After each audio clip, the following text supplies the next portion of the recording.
Alright, back here with another video.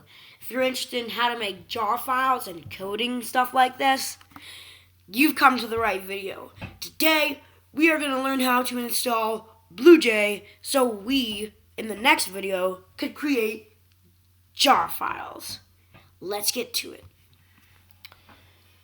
So, first you need to install BlueJ, because I'm on a Mac OS. I can install it on Mac OS. I can just install it in a jar file, which doesn't work on Mac OS, that's what I figured.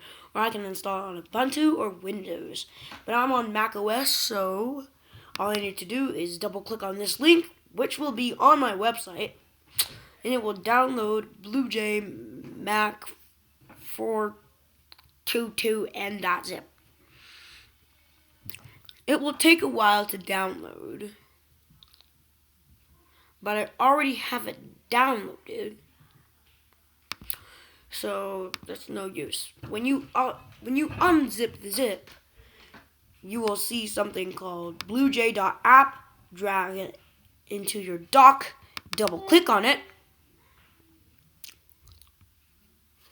and this screen will pop up.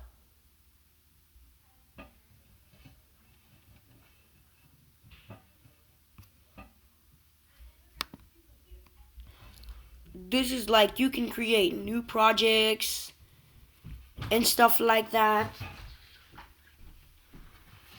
And that's how you install BlueJ.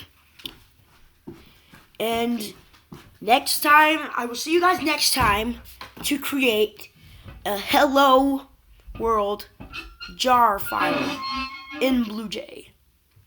Good.